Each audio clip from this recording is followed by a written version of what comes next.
All right, welcome to the Friday, April 15th Locked On Ole Miss podcast. I'm your host, Stephen Willis. On today's show, we are going to talk about Zach Evans a little bit, maybe look at the wide receivers and what they're going to do going forward, and of course, Tom Vanderford stops by for his weekly perspective on Ole Miss Sports. This is the Locked On Ole Miss podcast. You are Locked On Ole Miss, your daily podcast on the Ole Miss Rebels, part of the Locked On Podcast Network. Your team every day. All right, welcome to the Locked On Ole Miss podcast. I am your host, Stephen Willis. Thank you very much for joining us, and thank you for making the Locked On Ole Miss podcast your first listen every day. We are free and available on all platforms, including YouTube. So if you could do us a favor, subscribe to the YouTube channel. You can also hit the bell for notifications when new videos go up, which is actually quite frequently, and of course upvote the video itself. We would appreciate it. And remember, once we hit 1,000 subscribers before football season, we will be doing a live interactive post-game show with you after Ole Miss football games. So tune in for that. We got Ole Miss legends on the phone, on the hook to do it and everything. We are really fired up about what goes on. I think Tom Vanderford's also going to be on the panel for games that he can get in and be a part of as well. So I expect that to be a lot of fun. Anyway, I want to talk today about Zach Evans, and I don't think people understand what that means, because Luke Altmyer and Jaxson Dart, they are the only story that matters going forward at Ole Miss. I mean, that's all that the fans care about. That's all that anything goes on. It is about Luke Altmyer and Jaxson Dart. And Zach Evans in the backfield, I think, gets underscored. Believe it or not, I think Zach Evans is probably the most talented player to ever sign with Ole Miss.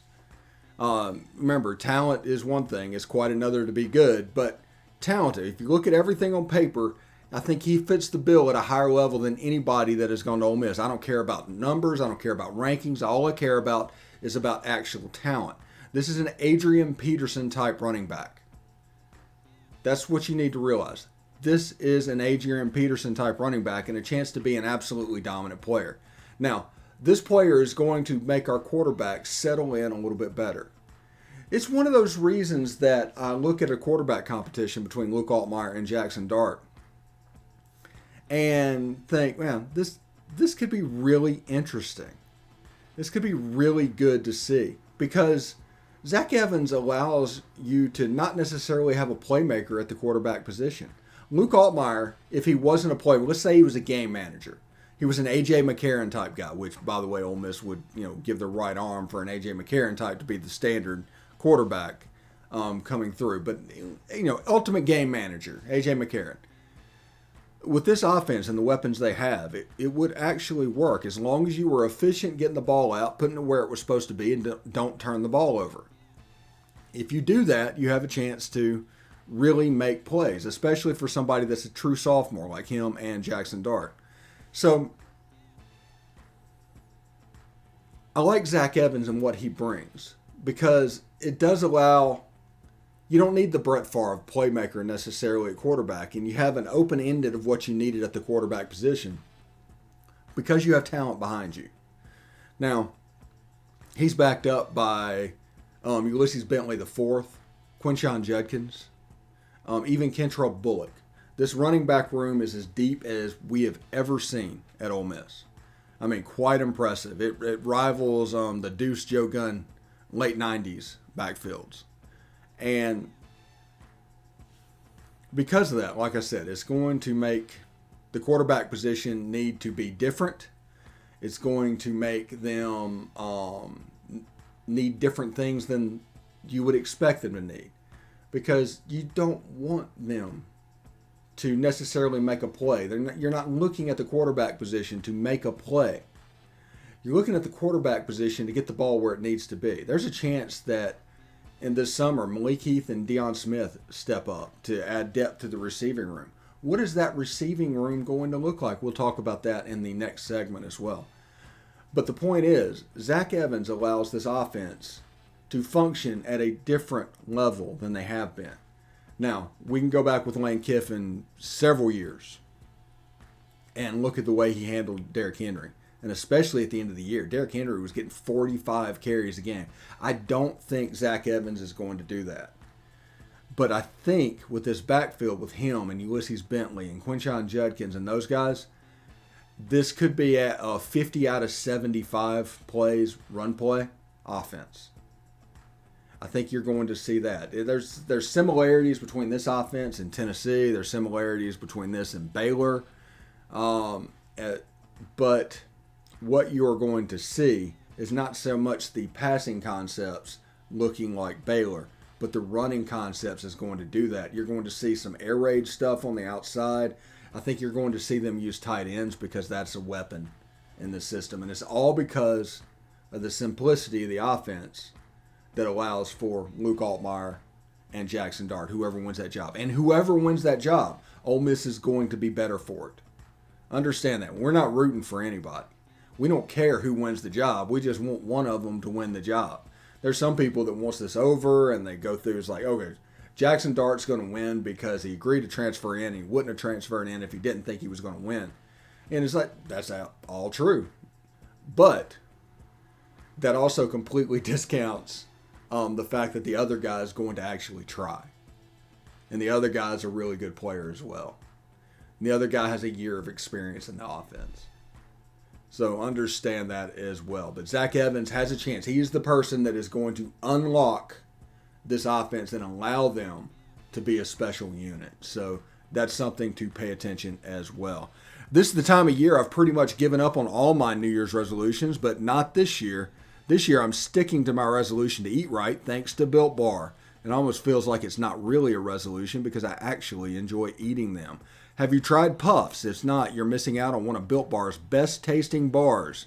Puffs are the first ever protein-infused marshmallow. They're fluffy, they're marshmallowy. They're not just a protein bar, they're a treat, and they're covered in 100% real chocolate. Mint brownie, coconut almond, and new for this month, white chocolate, cookies, and cream. They're all delicious, all new flavors, and they're all coming out all the time. That's a lot of alls. If they think a flavor might be good, they'll make it. It'll be delicious, and it will be good for you. At Built Bar, they're all about the taste. They make it taste delicious first, then figure out how to make it healthy. I don't know how they do it, but they pull it off every time. So this is what you need to do. Go to Built.com, use promo code LOCKED15, all one word, and get 15% off your order. Use promo code LOCKED15 for 15% off at Built.com. All right, thanks for making the Locked On Ole Miss podcast your first listen every day. We are free and available on all platforms. Now for a big announcement. Starting Thursday, April 28th, tune in to Locked NFL Drafts, live coverage of the 2022 NFL Draft with all 3 days of real-time analysis from our extensive lineup of experts and insiders. And for those of you that are dying to know what your team will take, who your team will take, catch Audacity and Locked On NFL Mock Draft Special hosted by Brian Peacock and former scout Matt Williamson of the Peacock and Williamson NFL show all week long leading up to the first pick. You need to go to Locked On NFL Draft Live. That'll be on the Locked On NFL Draft YouTube page. The Audacity NFL Mock Draft will be on Audacity and the Locked On NFL podcast feeds. And the Locked On NFL Draft Live will be April 28th, 29th, and 30th. And the Audacity NFL Mock Draft will be the 18th through the 22nd and the 25th.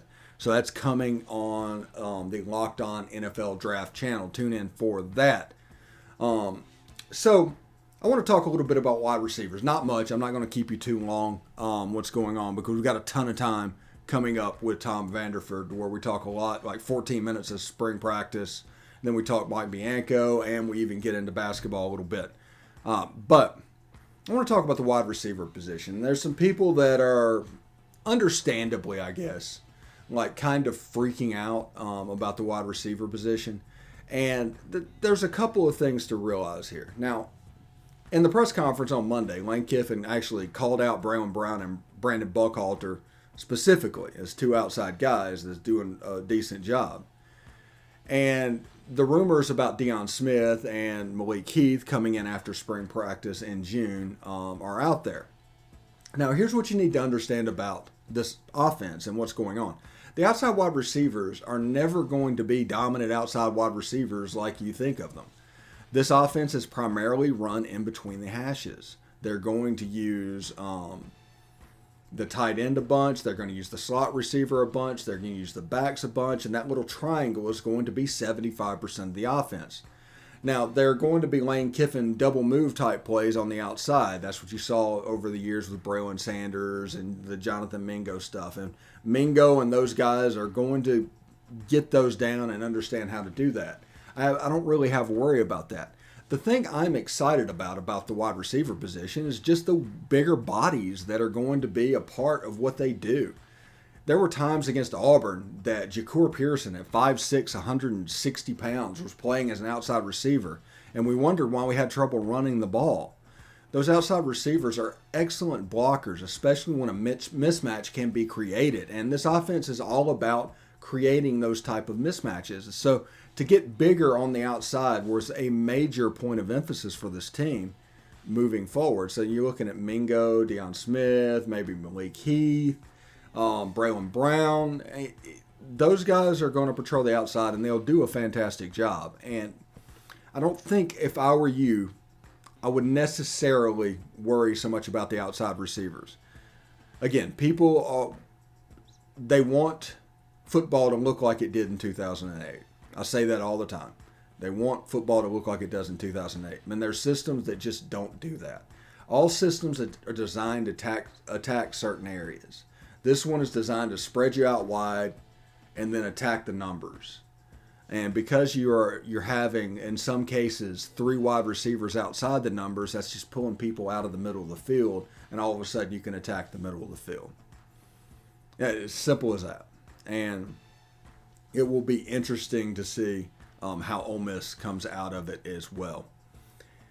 Anyway, thanks for making BetOnline your number one source for all your betting stats and sports info. Find all the latest sports developments, league news, and news, including this year's basketball playoffs and the start of the Major League Baseball season. BetOnline is your continued source for all your sporting wagering information, from live betting to playoffs, esports, and more.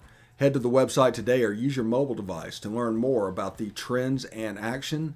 BetOnline, where the game starts. We're going to use BetOnline also in the coming weeks, especially during football season, to basically let you know what's going on the point spread of Ole Miss games. We're going to do that during the season as well. We're just looking at a way to make graphics and things like that, and we're going to do that for you. So got a few more messages here, and then Tom Vanderford coming up after that. So, all right, thanks for making the Locked On Ole Miss podcast your first listen every day. We are free and available on all platforms. So don't forget to rate and review us on iTunes. Just give us a 5-star review. You can say whatever you want to say. Just give us a 5-star review. That'll help people find us if they're looking for us in podcast form. If you do that, we'd appreciate it. Hey, Tom, how you doing, man? Doing great.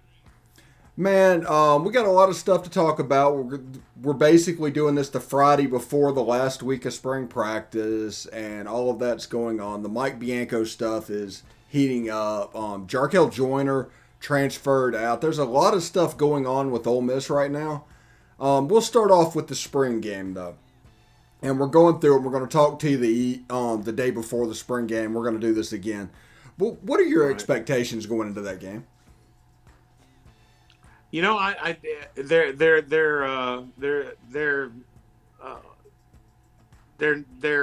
what's the word I'm using? They're kind of tempered. You know, I'm not expecting a whole lot. I'm expecting vanilla offense, vanilla defense. I'm expecting to see a really good defense, but none of the not all the looks. You know, I think it'll be a very vanilla 3-2-6. I think our offense will run the ball most of the time. I do think that we'll have some good little pass plays, but as far as, you know, the good stuff, I don't think we're going to see that till the fall. Yeah, my expectation is the operation of the team, the tempo and things like that. We'll see that. Lane will do that. They're going to run the offense as fast as possible, and it's going to look like an Ole Miss offense. But it's going to be very vanilla stuff. We're going to be inside zones. You're going to see 9 routes on the outside against against the cornerbacks. You're going to see the tight ends attack on a drag behind the linebackers, but not much else. Now, you can look at that and say, okay, well, if they're going to do that, which quarterback is going to show out? Because it's kind of going to be there for them to show out if it's that simple. Stuff that you can really execute. So maybe the quarterbacks are what I'm looking for, along with most of the Ole Miss fan base, but not necessarily performance of the quarterback. I want to see how they manage the game, how they manage the team, how they run the offense, how quickly they go, things like that. Willingness to hit checkdowns, stuff like that. Yeah, the check downs and looking for alternate receivers is huge for me. You know, especially it last year, you know, Matt was aces in that area. And so it'll be interesting to see that. Me, just being a defense guy, you know, I'm looking forward to what I think is going to be the best defense we've had in 7 years in Oxford at least. And I like what you said the other on a recent podcast about this could be a top 3 in the SEC defense. Mm-hmm. Now, if that happens, we're in good shape because I know we're going to be at the top of the pack in offense, even though we got all new people, because that's just what Lane does. He's Go ahead. Oh, I'm just saying he's going to make sure that he scores enough points. He's going to make sure that you know he gets a balanced offensive attack, and I'm just like me and you called it a while back. I'm just glad we got a kicker that we can sit back and go, we're good. You know, not just a kicker. He's a kicker with like 7 for 8 in his college career on 50+ yards field goals. 2 56-yarders. There's a saying that goes around Charlotte that they use when he goes out. His name's Jonathan Cruz. They call it cruise missiles. Exactly. This is a very good guy, very good weapon that specializes on long field goals. He might have trouble, honestly. I'm not really 100% sure once he gets 30 yards and in. But that's right. If you think about it, that's Lane Kiffin go for it territory. Exactly. He wants those long field goals taken care of, and this guy's really good on long field goals. Exactly. Mm-hmm. Exactly. You know, you and I had talked about what do we got? If we get Smith, do we still have 2 more, or we just have 1 more? If everything is taken and nothing counts back, after Smith should be the 32. Honestly. Okay.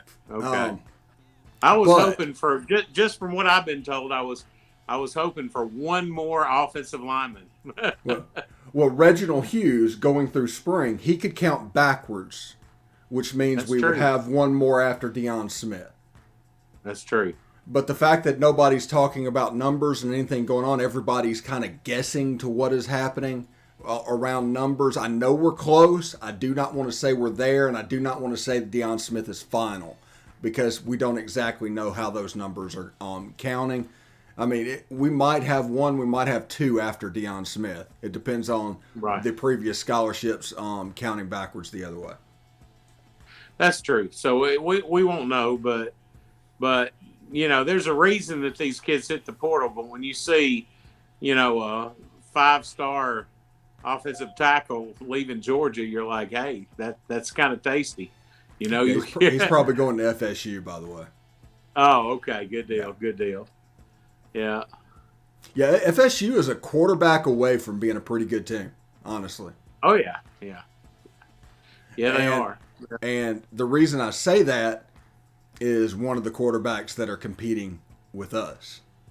Knowing we have 2 good quarterbacks. Remember, Luke Altmyer was committed to Florida State for a very long time, switched to Ole Miss and signed with us. And I tell people all the time, it's not so much important to finish number 1 in high school recruiting anymore, but you should finish in that top 2. And if you finish in that top 2, you have a chance later on. So that's something to look at if Jaxson Dart picks up. Right now, Luke Altmyer looks like if there's a competition right now, he's winning it.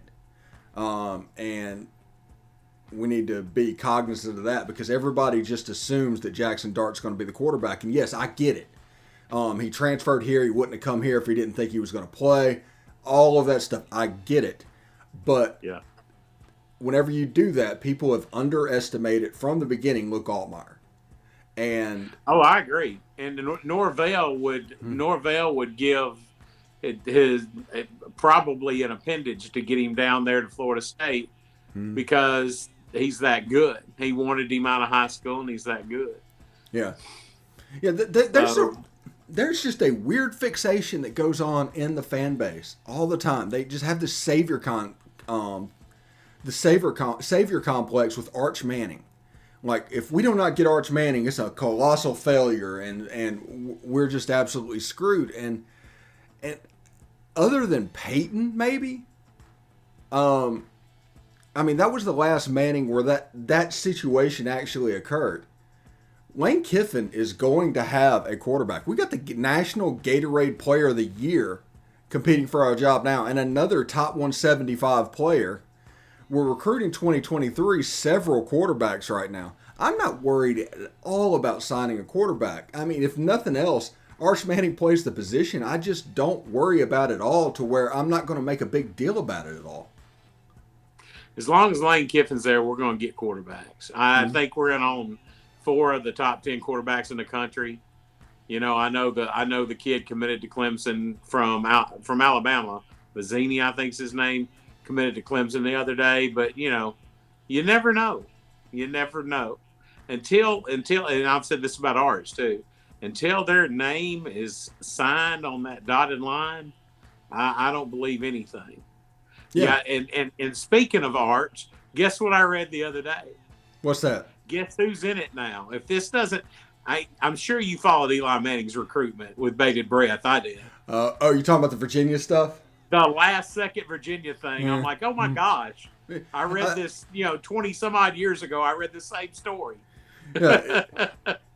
It just feels like it's going to come to signing day, but be between Ole Miss, Texas, and Virginia for whatever reason. And that's the same thing. Eli, this recruitment is going so much like Eli's recruitment is absolutely insane. Like I said, under that point, if he goes anywhere besides Ole Miss, I'll be surprised. I won't be heartbroken or anything like that if he goes other than Ole Miss. But I'm going to expect Ole Miss until he doesn't sign with Ole Miss, because this honestly is going like Eli's recruitment. And it's also weird that it seems like every Manning woman is a UVA graduate. That is so bizarre. It is bizarre, man. But, this is just my feelings. He didn't grow up his whole life going to UVA games, to Texas games, to Alabama games. He grew up in the Grove going to Ole Miss games. I met his father just by random chance in New York City. And it was, and I've told this story before, but we weren't having a very good season at all. We'd just gotten beaten by La Tech for our homecoming. I mean, bad. And he's like, you going to the game Saturday? And we were playing LSU. And I'm like, no, I'll be up here. He said, no, I'm going, man. I'm going. And, he just was the guy's eat up to stop a total stranger that had an Ole Miss pullover on and talk to a random stranger being who he was. That told me all I needed to know about Cooper. He's diehard Ole Miss. And the kid was raised in that family. And he was raised, and who knows, maybe he wants to cut his own path, and maybe he wants to go somewhere else. And that's wonderful. That's wonderful. But I do expect him at Ole Miss. I do. I do. And everybody that's watching this or listening to this also understand this. If Arch went to Ole Miss, he would be the first Manning to attend Ole Miss with expectations of winning. Yeah. That was not there with Archie. That was not there with Eli. They got there. They just kind of built them up from the bottom. But Ole Miss won 10 games last year. They're projected to do very well. They're going to carry that on over the next couple of years. And Archie is going to walk into a situation unlike any that a Manning's gone through at Ole Miss. The only one that has gone through anything like that but didn't have the expectations was Peyton at Tennessee. Exactly. And Yeah, so I'm kind of, that's just where I'm at on it. And I know a lot of my friends are like, dude, you're crazy. He's not going to Ole Miss. He go anywhere where he can go anywhere he wants to. He's going to go play for Saban in Alabama, or he's going to go do this, or he's going to go do that. And it's just a gut feeling I have. But like you said, it's not the end of the world if he doesn't come, because one thing that I've noticed with this guy is his plan A and his plan B are pretty darn close to the same thing. You know, his plan C's are pretty good. He just, I'm sure it's him and his staff, but they're tireless in finding good fits for their system. We lost all those receivers, and I think we're gonna be better this year than we were last year. Yeah, in our receiving core. Yeah. And I really want Jack Abraham to become an Ole Miss Rebel, just so he can play college football at Southern, Mississippi State, and Ole Miss, because I don't think that's ever been done. Yeah, he'll be the first one, man. He'll be the first one. Well, and, he's an Oxford kid, so, I mean, it's kind of a, it's kind of a culmination of his career. So I think that would be kind of nice. And I think he's probably, got the ability to just walk on and, not cause a scholarship hit or anything like that. Yeah, and I think this is basically what Gardner Minshew was going to do before he went to Washington State. This is that last year that's kind of a student coach thing to get him ready for coaching football. Because I think that's the direction he wants to go. But I'm looking forward to see it. I want to see him put on a jersey and even get in the game. Although, if he does that, there's pretty much only one game that he can play in, and that would be the Central Arkansas game, because Luke Altmyer, Jaxson Dart, and Kincaid Dent are going to be the first three on the field. So exactly. So, but I would like to see him take the field. I would look forward to that. It'd be fun. Anyway, we're going to change the subject. We did like 14 minutes there of spring football. No, don't apologize. Mike Bianco, the elephant in the room. Everybody came into this season with massive expectations, and after the Tennessee game, it just kind of went sour, and it's almost like Tennessee broke Ole Miss. And they're not playing with any confidence. They're pressing. They're doing all the stuff you see teams in a slump do. Baseball is such a short season. I realize it's like 56 games, but compared to Major League Baseball, the comparison is a third of it. So there's not really time for an extended slump. They have to get this back together pretty quickly, or they're in trouble, right? I agree. I'm like you, man. I think Tennessee broke them. I mean, I can't remember. I saw it the other day. I want to say it may have been 2009, the last time we were swept by Alabama. I mean, it's been a long time, and I don't know. They just, you know how it is in baseball. You get in slumps and you lose your juju and this and that and the other. And one thing I've noticed is a lot of times people aren't trying to make contact and just get a hit. A lot of times people are swinging for the fence, and obviously we can't get our pitching rotation correct because it's always a new rotation every weekend. So hopefully they're at least trying to fix what's wrong. I thought when Graham came back that would be a boost. That and us playing Alabama at home, I thought that was going to be the prescription to fix what ailed us, but it didn't happen.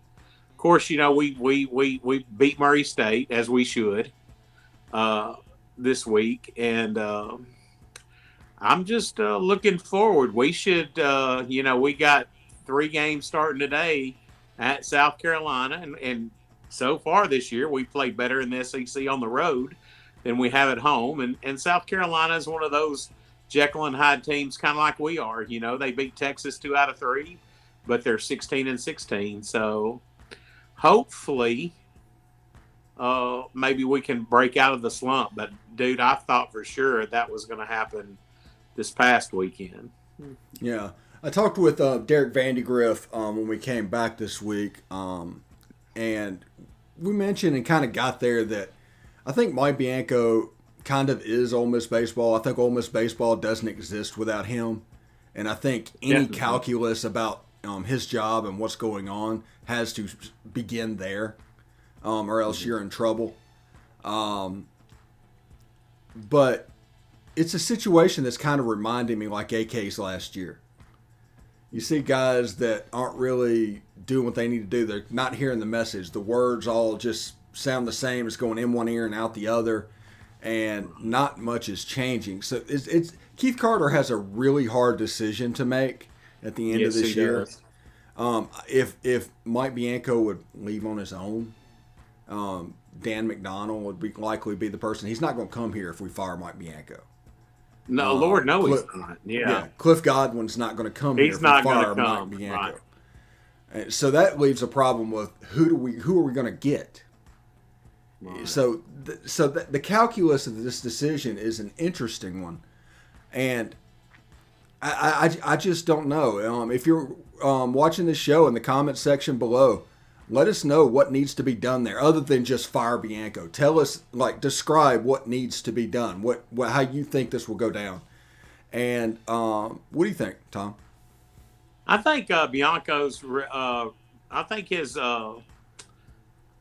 what's going on right now and the predicament he's in. I think it reminds me a lot of Mark Richt's last year at Georgia. Mm-hmm. I think that people had just fans, well, not really fans, but the decision-making people, the guys that sit in the boxes and donate the big bucks and park at the parking garage, they're the ones that are going to put the pressure on the administration, and when they get to a point to where they want to see a change, that's when it's going to happen. It's just, if it were to happen after this season, and we don't know, we may hit a spark and go all the way to Omaha. You never know. Mm-hmm. But if it were to happen after this season, they got to be careful, because I remember what happened when Ole Miss fired Cutcliffe. Mm-hmm. It was horrible. Nobody wanted. I was at that press conference. Yeah, and people were like, "Oh my goodness, what are you doing? He's only had one losing year, and this and that and the other." And I think they've just got to be careful. Yeah, because I'm old enough to remember Ole Miss before Bianco, and we were lucky to if we won as many as we lost.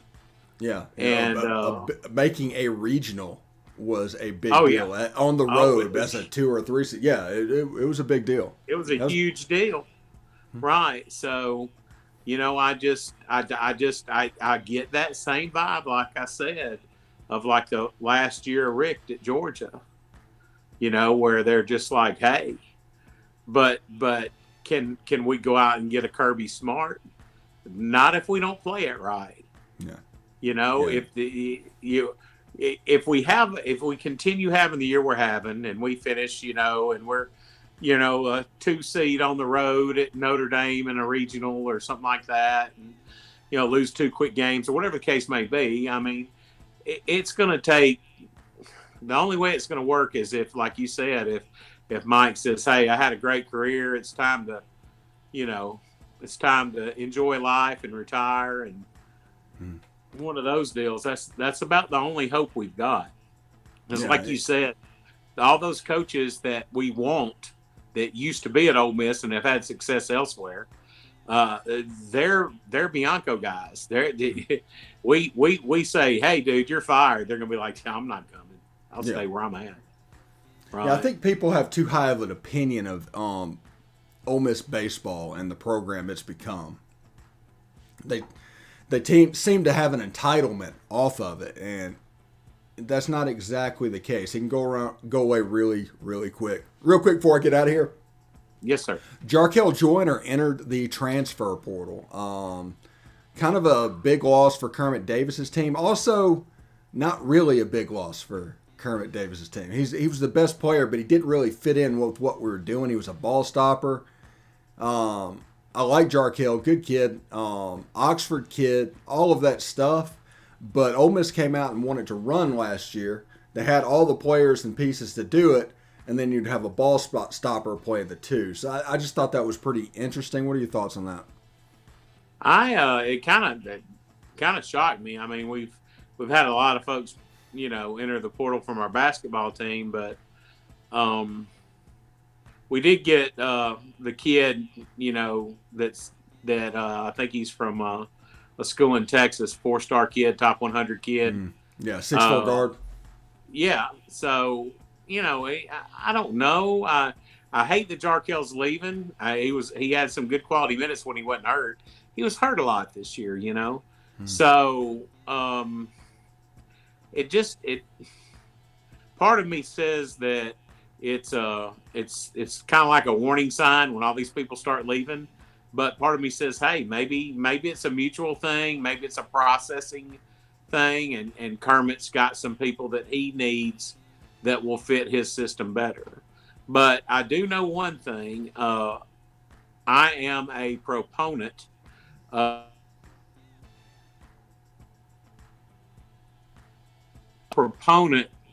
of them not extending his contract. Okay. I think that makes a coach go, hey, I need to have a good year next year.